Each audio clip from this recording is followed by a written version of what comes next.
This is problem 7-83E. It's on page 401. It is proposed to make the steps for a child slide from molded polycarbonate with the cross-section shown in the figure below. The steps are to be 14 inches wide and will be simply supported at the ends.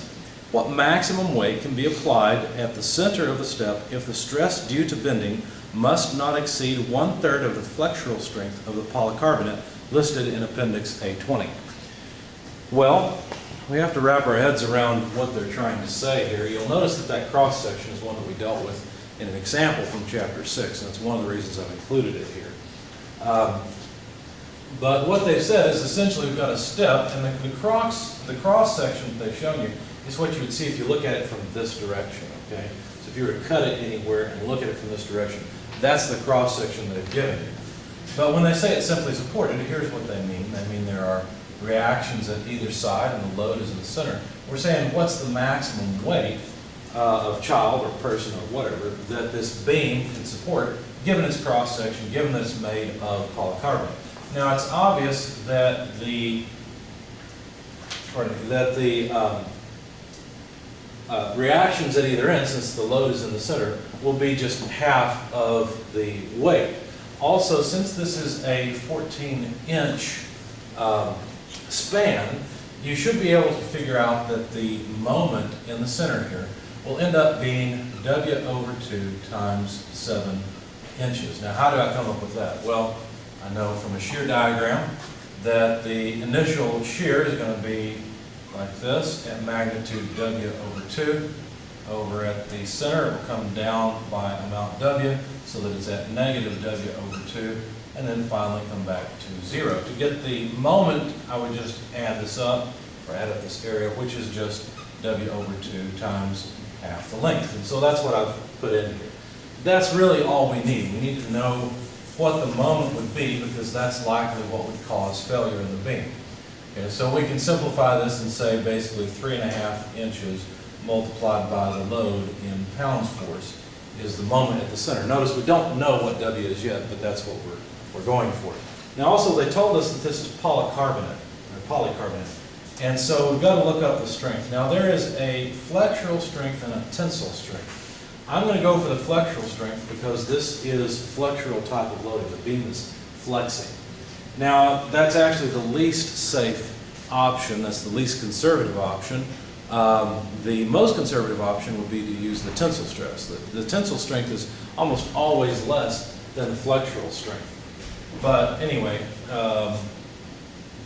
this is what I use. So 11,000 PSI is the strength. Now we were told that we're only supposed to use 1/3 of that. So if we take the flexural strength over 3, then the maximum or the design stress we're going to allow would be 3,666.6 repeated PSI. So there's the maximum stress we're going to allow in this beam.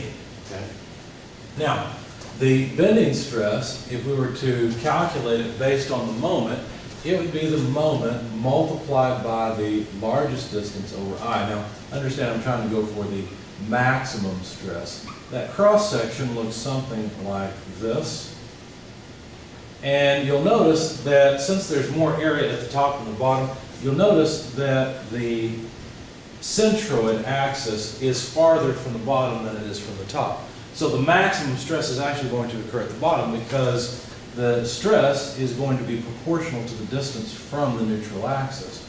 And so the stress here won't be nearly as large because it's simply not as far as the bottom fibers are. So the maximum stress will be down here, and that kind of makes sense. You would expect the bottom of the step in the center to be the failure point.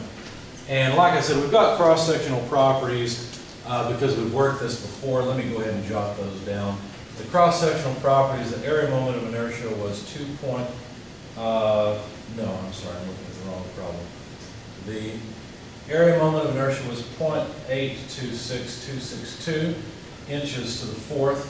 The average position, or the centroid from the bottom, was 1.279835 inches. I just copied down everything Excel gave me. And I didn't bother writing down the area because I really didn't need that for this problem. So anyway, so the moment is 3.5 inches multiplied by W. And then C is going to be the distance to the fibers that are under the maximum stress, which are at the bottom. So we'll just need to use this number, not really Y bar, but the distance from the neutral axis to the bottom. Notice this number is really from the bottom to the neutral axis. So before I go crazy here plugging in a bunch of numbers, let's go ahead and solve for what we want, which is W. So W then, let's see, comes out to the design stress times I divided by C divided by 3.5 inches, just rearranging this equation algebraically. So when we plug in numbers, in our design stress, what we'll allow is the 3,666.6 repeated PSI. The area moment of inertia is 0.826262 inches to the fourth. C is the distance from the neutral axis down to the bottom, and that is 1.279835 inches. And then, of course, we have our 3.5 inches. Notice I use units. You should too. So pounds per square inch, let's see, what will end up happening? Well, we'll end up having inches to the fourth in the denominator, which will cancel with the inches to the fourth in the numerator, and we'll just have pounds, which is what we expect.